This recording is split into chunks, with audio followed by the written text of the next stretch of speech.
Quiero invitarle que abra su Biblia en la tercera carta de Juan, tercera epístola de Juan.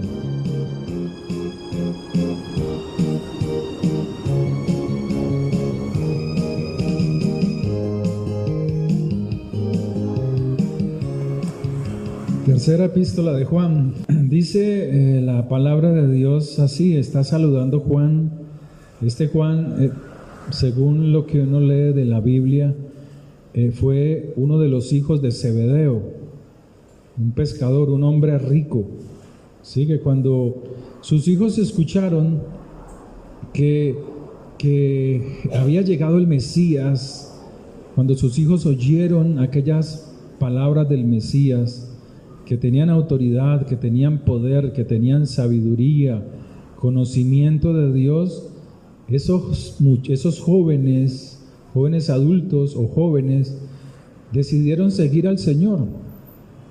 Pero lo asombroso también es que tanto Zebedeo como su esposa permitieron que sus hijos siguieran al Señor.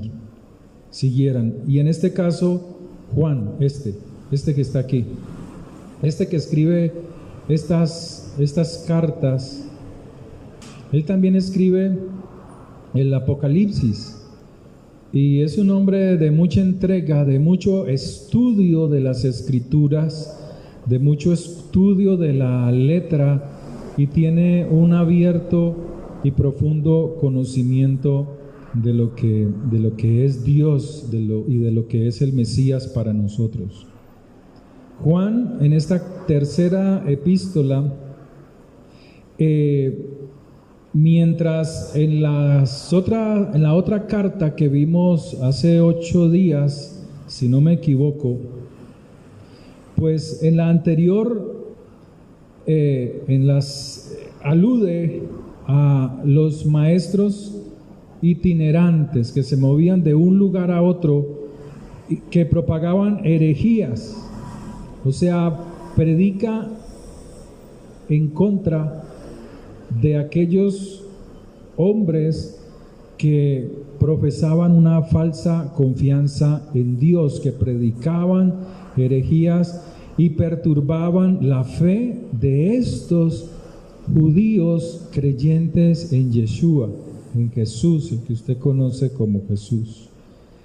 En esta carta se habla de los genuinos maestros de la verdad que corrían las iglesias. En esta tercera carta, en las anteriores mostraba que así como había buenos predicadores, honestos, correctos, en la anterior carta, sobre todo en la primera, hablaba de aquellos que eran falsos enseñadores de las Escrituras. Entonces, por esa causa, Juan instruye a los creyentes en prohibir a aquellos falsos maestros hospitalidad, prohibir o advertirles de que no hospeden a estos falsos maestros. Pero aquí en esta tercera, por el contrario, los alienta a tener una fraternidad, a tener un cariño especial con aquellos que predican la palabra de Dios, con aquellos que se esfuerzan estudiando las Escrituras, con aquellos que se trasnochaban, como decía Pablo, horas y horas estudiando las Escrituras, estudiando el hebreo. Era un rabino. A Pablo, al apóstol Pablo, se le conoce como un rabino judío que conoce muy ampliamente las Escrituras, pero más aún cuando él conoce a Yeshua, cuando él conoce a Jesús. Su mente, sus pensamientos se abren a un nivel muy alto en el conocimiento de las Escrituras, tanto que Pablo comienza a hablar acerca de la venida del Señor de cosas que han de venir, y ni siquiera Pedro, como él lo menciona en su segunda carta, en el capítulo 3, dice que Pablo tiene un conocimiento tan alto que ni siquiera él lo puede entender, que ni siquiera él puede, tiene esa sabiduría y ese conocimiento que tenía Pablo. Aquí Juan le habla a unos líderes de ciertas congregaciones en Asia. Uno se llama Diótrefes, era un líder importante en una de las iglesias, y a otros dos hombres como a Gallo y a otro que vamos a mirar ahora. Pero él dice que había un líder que se oponía, que a pesar de que conocía las Escrituras, no tenía el amor de Dios. Quería figurar, quería mostrarse como él, como alguien importante, y se rehusaba a ser hospitalario con los misioneros, a ser bondadoso, generoso con aquellos que tenían el trabajo de predicar la palabra. No es fácil. Predicar no es fácil, porque hay que estudiar, hay que apartarse de la familia para concentrarse en las Escrituras, en la enseñanza. Hay que negarse a muchas cosas para poder tener ese tiempo, horas, días, estudiando para poder traer siquiera una hora de prédica a la congregación. Días y días, horas y horas, más de 24, más de 48, más de 72 horas estudiando un tema para poder traer una hora de prédica a una congregación. Y Juan estaba diciendo: aprecien a esos hombres, aquellos misioneros que pasaban por sus congregaciones, y atiéndanlos. Pero aquellos que predican una falsa enseñanza y su testimonio no es verdadero, a ellos sáquenlos, excomúlguenlos. Y eso era lo que él decía. Juan, aquí en esta carta, escribe para alentar a Gallo, y ese es el saludo que le da en el capítulo 1 a un hombre llamado Gallo, alentarlo para que siga siendo generoso, y para rechazar a Diótrefes por su falta de caridad, por su falta de compromiso. El contenido de esta escritura nos habla de que el propósito de Juan es para que estos hombres sigan mostrando su lealtad a Dios y su amor hacia el prójimo. Entonces él dice así en el primer capítulo, en el verso 1: el anciano a Gallo. O sea, hay una autoridad. Él está hablando como anciano, pero no anciano de vejez, aunque pudiese ser, pero está hablando de un rango que como autoridad espiritual tiene dentro de la comunidad. Y dice, se presenta a él como el anciano a Gallo, el amado, a quien amo en la verdad. Y ese es el amor que debemos tener en el Señor. Un amor limpio, un amor los unos por los otros, sincero, sin engaño, sin murmuración. Dice en el verso 2, amado. Amado. ¿Le ha dicho usted a su hijo, mi amado? ¿Le ha dicho a usted a un familiar o a una esposa o a su esposo, mi amado esposo, mi amada esposa o mi amado hijo? Este es el amor que Juan le está expresando a Gallo, mi amado, alguien en el cual le tengo mucho afecto. Yo deseo, fíjese, el deseo de Juan era bueno. El deseo de Juan hacia su hermano es un buen deseo. Tenemos que tener buen deseo hacia las personas. Yo deseo que tú seas prosperado ¿en qué cosas? En todas las cosas. y que tengas salud, así como prospera tu alma. O sea que Gallo era un hombre que servía, que ayudaba, tenía un esplendor de Dios en su caminar. Era un hombre que tenía ese compromiso para bendecir a aquellos hombres o a aquellos hermanos, o aún, como lo dice más adelante, a personas que eran extranjeras. La palabra prosperidad en la Biblia nos habla del resultado de una calidad de vida, de entrega, dedicación y acción. O sea, es un accionar, está en movimiento constante, que esté en correspondencia con la palabra de Dios. O sea, cumple el mandamiento de Dios, ¿sí? Cumple el mandamiento de Dios, tener amor hacia el prójimo, ayudar al necesitado, ¿sí? La palabra prosperado significa ayudar sobre la marcha, sobre el funcionamiento, o tener éxito, alcanzar algo que se espera. Claramente implica que la prosperidad divina no es fenómeno momentáneo.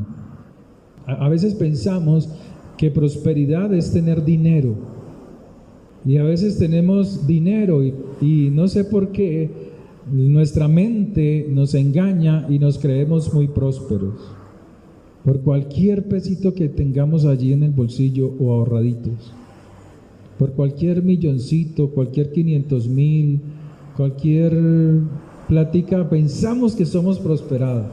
Ay, me siento bien, pero no es el todo. La palabra de Dios nos dice que no es el todo. Hay cosas que nosotros queremos alcanzar. Hay gente que tiene dinero, mucho dinero, pero no tiene buena salud. Sería próspero si tuviese buena salud, ¿sí?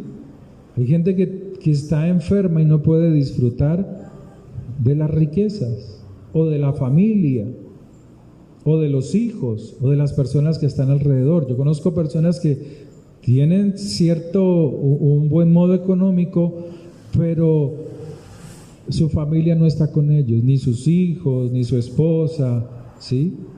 Y así sucede.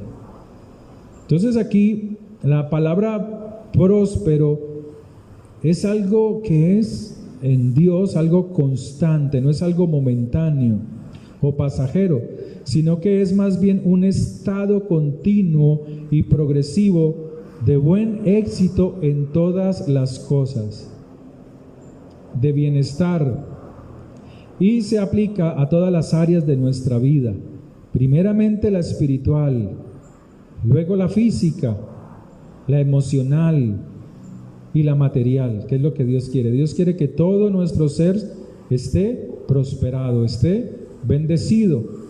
Sin embargo, Dios no quiere que pongamos un énfasis indebido en ninguna de estas esferas o en ninguno de estos ámbitos, porque en Dios hay que mantener un equilibrio, ¿sí? No sentirnos orgullosos porque estamos sanos, ni tampoco sentirnos orgullosos porque tenemos dinero, porque siempre nos va a faltar algo, siempre. El ser humano siempre carece de algo. Y eso quiere decir que siempre necesitará de Dios, de su fortaleza, de su ayuda.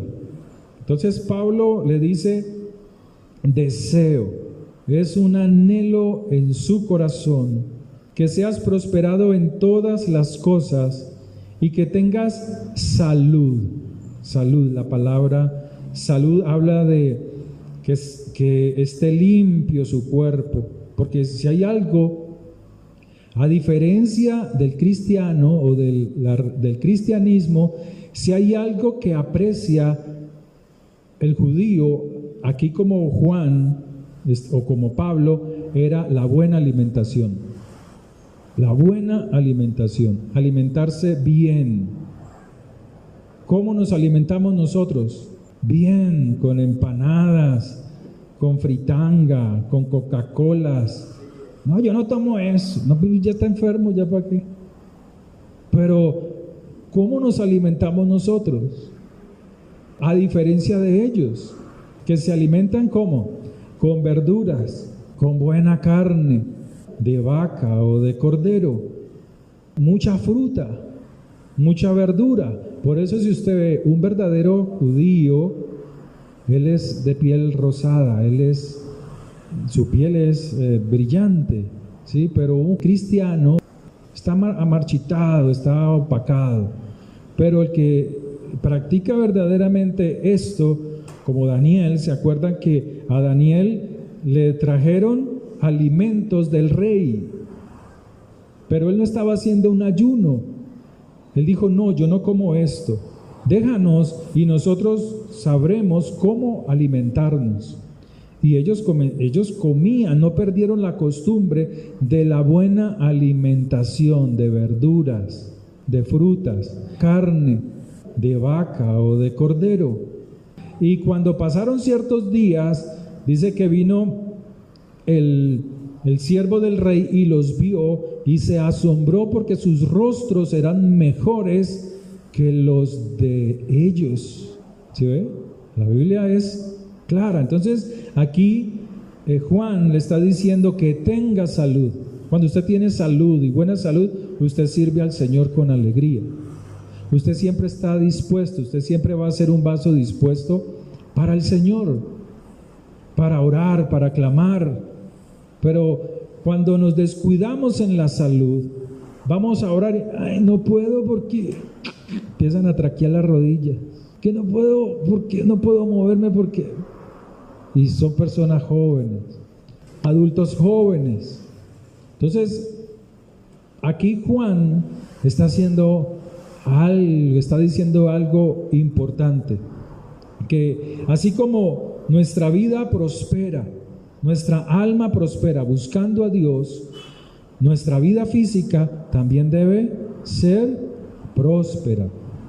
También debe de ser próspera. Debemos tener cuidado con nosotros mismos, amarnos. Por eso uno de los mandamientos es: amarás a tu prójimo como te amas a ti mismo.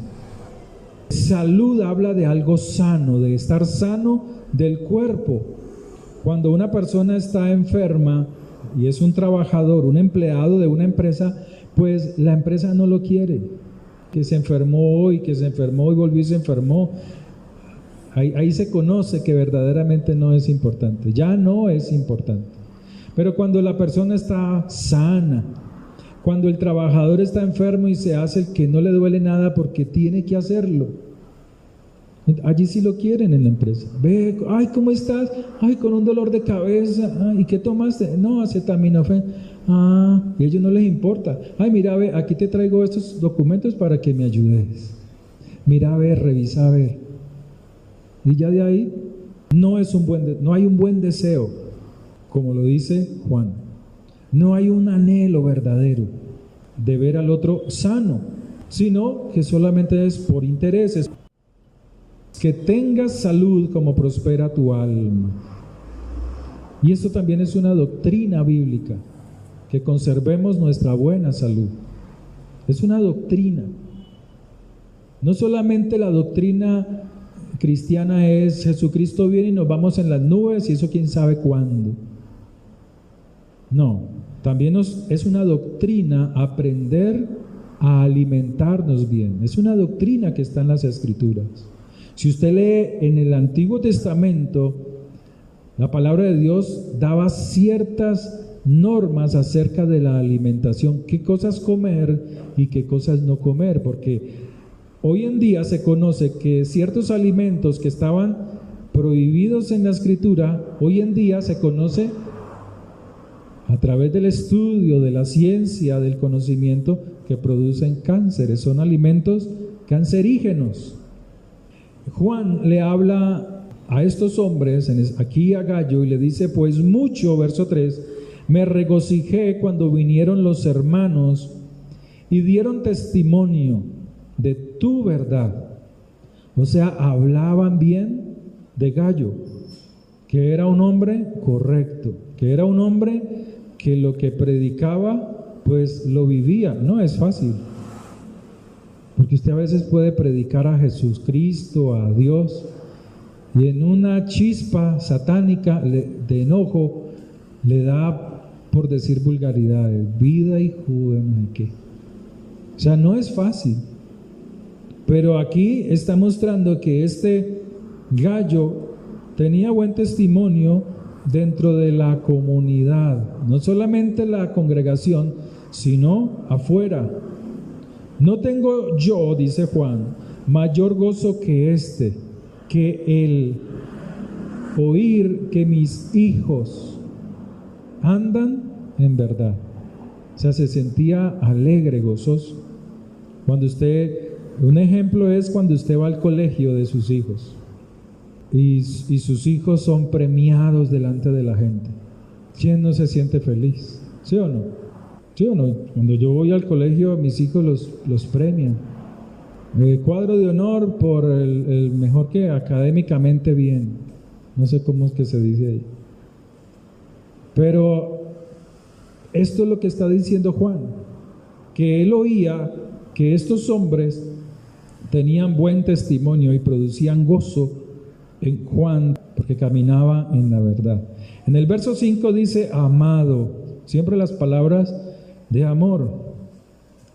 Fielmente te conduces, fielmente caminas en el Señor, caminas en la palabra. ¿Cómo estamos caminando? ¿Cómo caminamos nosotros en Dios? Qué feo es cuando tenemos mal testimonio. Qué feo, si hay algo que puede sufrir un pastor, un predicador, la lucha interna que él tiene es que su hogar se conserve sano, porque los demás, la gente del común, está observando cómo se comporta la familia, cómo se comporta la familia de ese que es cristiano, cómo se comporta la familia, sus hijos, su esposa, cómo se comporta cada uno de ellos, cómo te comportas tú, cómo es tu testimonio ante los demás. Hemos visto testimonios de personas que dicen conocer al Señor, predican la palabra de Dios, pero hay falencias en el hogar. Juan dice, amado, fielmente te conduces, caminas cuando prestas algún servicio a los hermanos. O sea, era un hombre dadivoso, generoso, ayudador, hospedador, especialmente con los desconocidos. O sea, él daba testimonio. Es lógico que a veces tenemos que ser prudentes con los desconocidos. No sabemos quiénes son, pero aquí está hablando de que este hombre, Gallo, tenía un amor especial, tenía un comportamiento especial con los hermanos de la congregación y con la gente que eran extranjeros. En el verso 6 dice, los cuales han dado ante la congregación testimonio de tu amor. Debemos dar testimonio de nuestro amor, pero no con palabras melosas. Eso no es amor. No con palabras bonitas. El amor se muestra con nuestras acciones. Decían los abuelos antes, amores son acciones y no buenas razones. Mamá, te amo mucho. Papá, te quiero mucho. Pero no obedecen. No hacen lo que se les pide. Entonces, ¿cuál es ese amor? ¿Cierto? Esta carta describe a la congregación como una familia unida por lazos de hermandad entre sus mismos miembros, ofreciéndose hospitalidad unos a otros. Sin embargo, ambiciones egoístas y celos falaces o engañosos amenazaban la fraternidad de la iglesia, amenazan la fraternidad del hogar, y sus miembros debían guardarse de tales actitudes. Además, debían esforzarse por permanecer o por mantener relaciones de afecto dentro de la comunidad, dentro de la familia. A veces perdemos el buen afecto hacia nuestro prójimo. A veces perdemos las buenas expresiones dentro de nuestros hogares, un agradecimiento. A veces tú puedes pensar como esposa o como esposo, y es un mal hábito, un maldito hábito que tienen los hogares, que piensan que eso es obligación de ella. El que haga esas cosas es obligación de ella. Entonces no hay gratitud. O eso es obligación de él. Entonces no hay gratitud, no hay palabras de agradecimiento, no hay palabras de amor.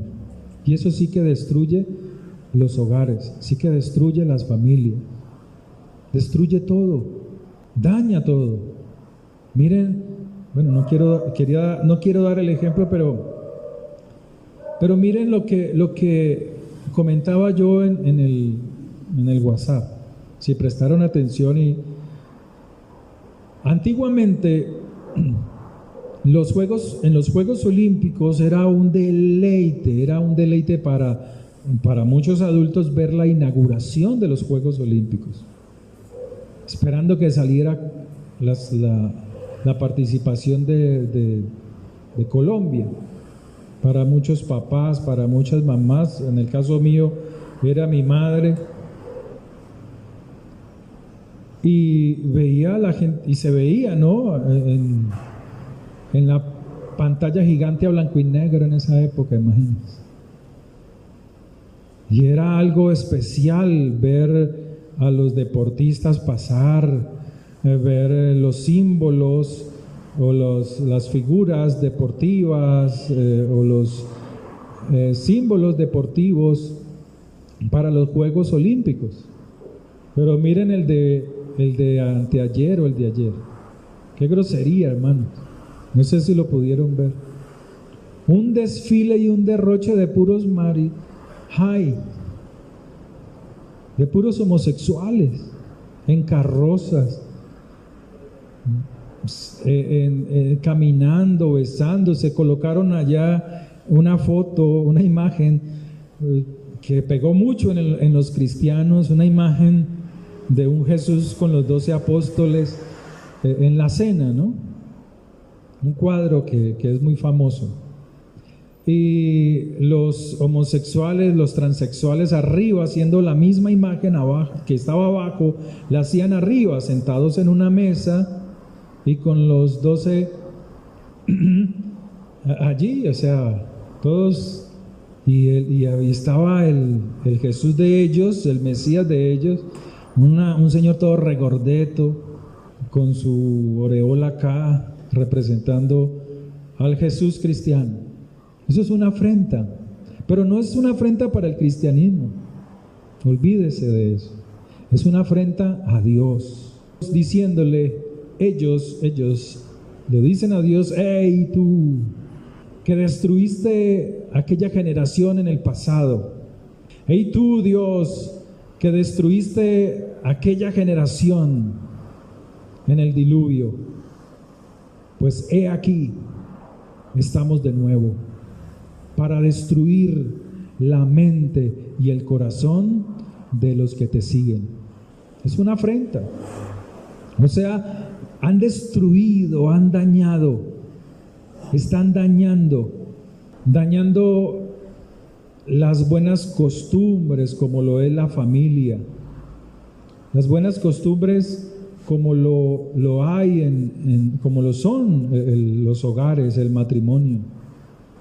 Vuelvo y les digo, nosotros aquí vivimos sabroso, hermano. Tenemos un evangelio calmado, pasivo, adormecido.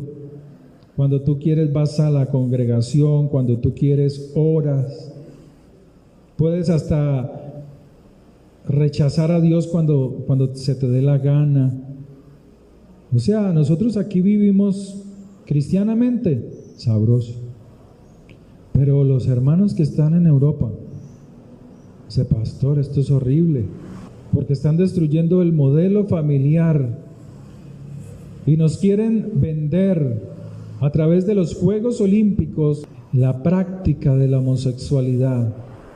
Es buena, La unión de dos personas homosexuales que no pueden producir vida, dañando la sociedad, pero sobre todo dañando la mente y las buenas costumbres que los padres de antes han sembrado en sus hijos. A través de la política, a través de estos presidentes que han subido a los gobiernos o los han subido con prácticas homosexuales, con prácticas aquí tenemos uno, no nos vamos lejos, aquí tenemos uno, y vuelvo y se los digo, hace mucho se predicaba aquí de eso,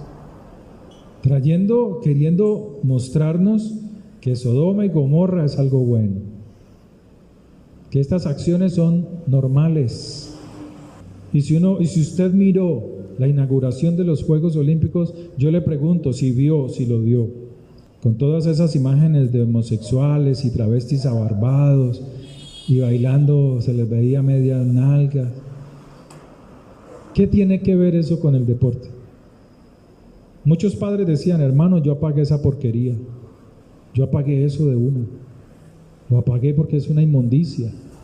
Lo apagué porque ¿cómo le voy a mostrar eso a mis hijos? Lo que era algo bueno, algo que uno deseaba, pues ya no lo es.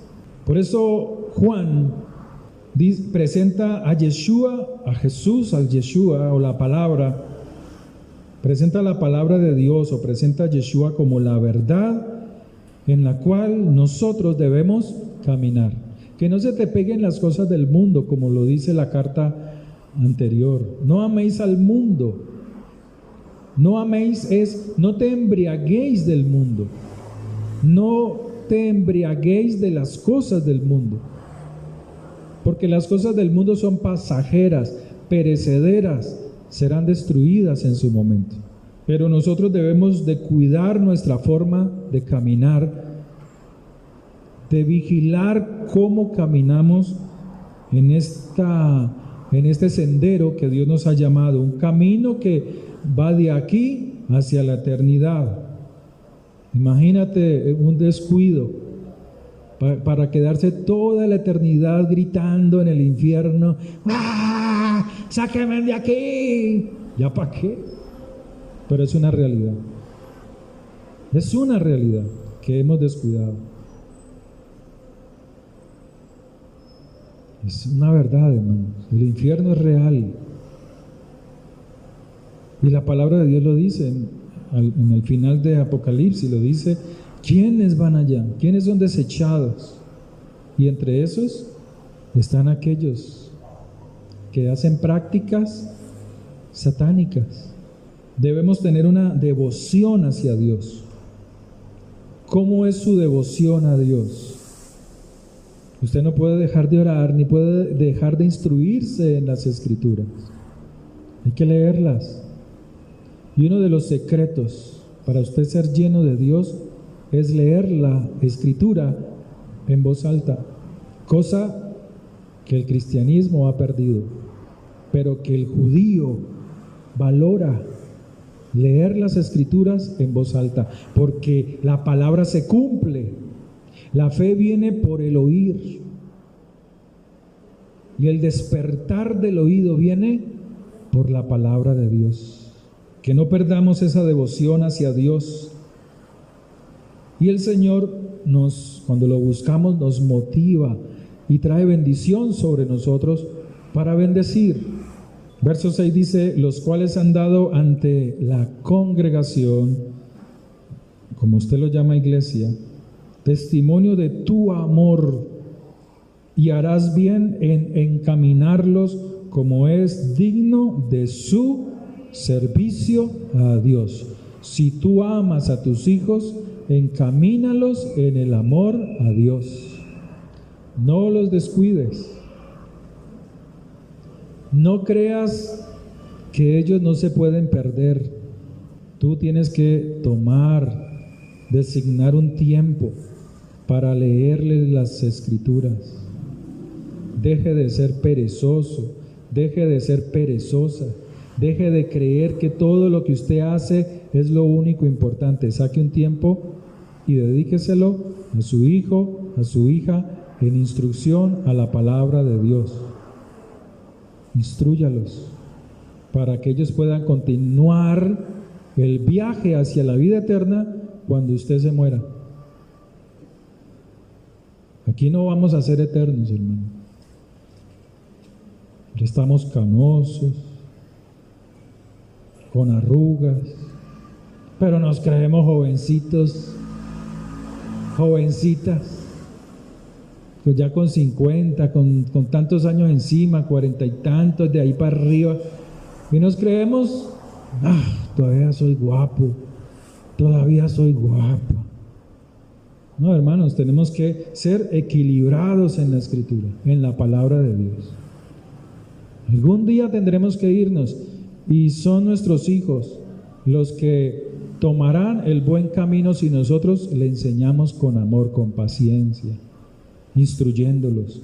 Y eso era lo que le decía o le dice Juan a Gallo: encamínalos y harás bien en encaminarlos como es digno de su servicio a Dios.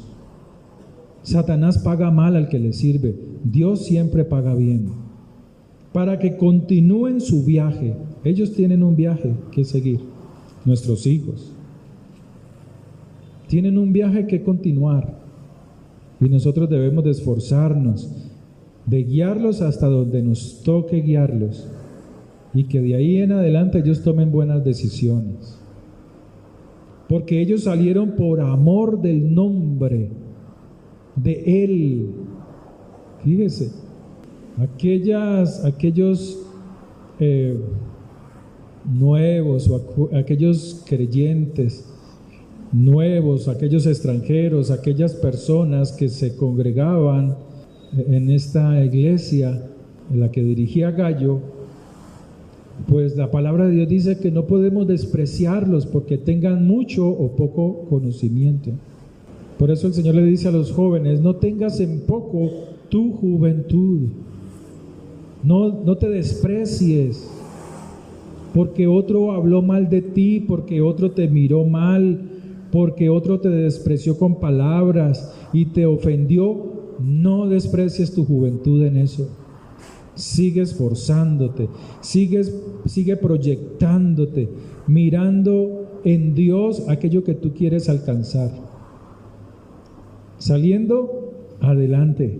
No pierdas el tiempo, no desprecies tu juventud, no tengas en poco esa fuerza, no tengas en poco ese vigor que tienes, porque el Señor dice: amado, yo deseo que tú seas prosperado, así como prospera tu alma, así como tú me buscas en las otras cosas, también quiero que prosperes, que seas un buen testimonio para aquellos que oyen hablar de mí, de mi nombre, sin importar nada de los gentiles. Nosotros pues debemos acoger a tales personas para que cooperemos con la verdad. Verso 9, para ir terminando este libro tan largo, tiene un capítulo. Yo he escrito a la Quejilá o a la iglesia, pero Diótrefes, al cual le gusta tener el primer lugar entre ellos, no nos recibe. O sea, el tal Diótrefes pues tenía un mal hábito, y era querer figurar en todas las cosas, querer mostrarse ante los demás para ser reconocido. Por esta causa, si yo fuere, recordaré las obras que hace, parloteando, hablando, mal hablando, con palabras malignas contra nosotros, y no contento con estas cosas, no recibe a los hermanos, y a los que quieren recibirlos se los prohíbe y los expulsa de la congregación. O sea, era un hombre egoísta, era un hombre totalmente egoísta. En la segunda carta, en el verso 9, Cualquiera que se extravía y no persevera en la doctrina. ¿De quién? ¿Y qué es Cristo? Cualquier cosa, un palo ahí, una cruz. Está hablando de doctrina, está hablando de instrucción, está hablando de enseñanza. Él dijo: yo soy el camino, yo soy la verdad. Él es la palabra, Él es la verdad. Verdad es la palabra. Entonces Él dice: cualquiera que se extravía y no persevera en la doctrina de Cristo, de Yeshua, no tiene a Dios. ¿Por qué? Porque ha perdido el amor. El que persevera en la doctrina de Cristo, o sea, la palabra, la instrucción, ese sí tiene al Padre y al Hijo. ¿Se acuerdan que el Señor dice: el que me ama, mi palabra guarda, y será amado por mi Padre, y vendremos a Él, y Él será uno con nosotros? ¿Amén? Verso 11. Verso 9, verso 11. Amado, no imites lo malo. ¿Qué cosas estás haciendo mal?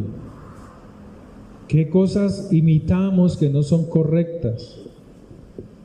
A veces, cuando a veces observamos mucho los jóvenes, a nuestros hijos, y les decimos: usted está andando con ese niñito, usted está andando con esas niñitas, y usted está tomando unos hábitos que no corresponden a esta casa.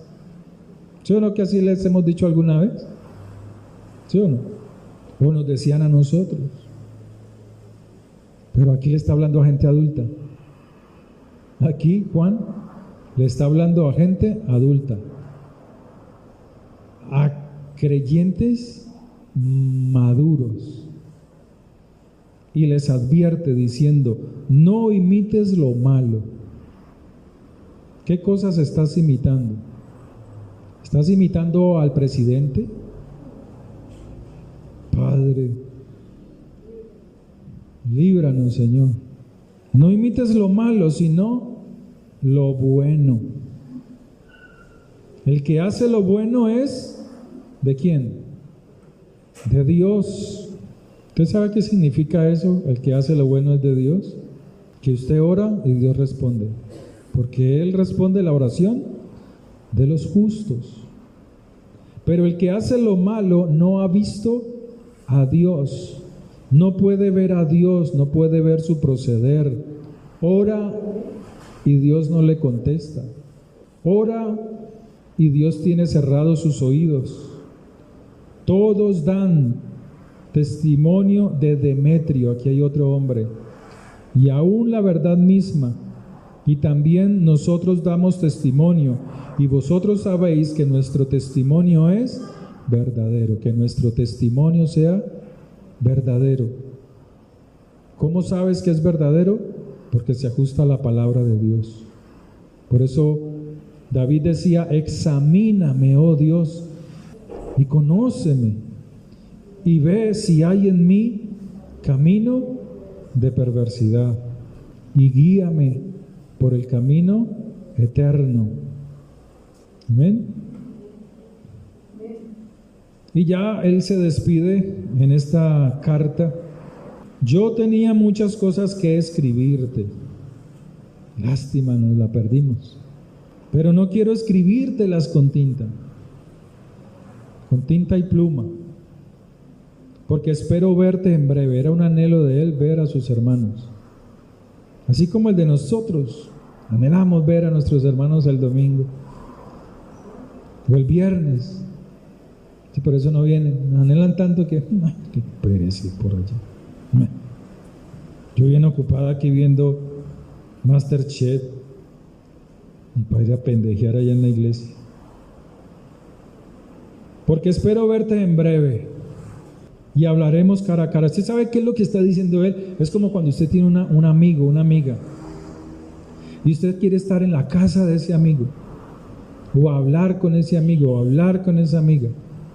Y usted así está perdiendo el tiempo, no está buscando a Dios, y usted pierde allí el tiempo o lo está enriqueciendo, porque hay un afecto, porque hay algo, un cariño especial, ¿cierto?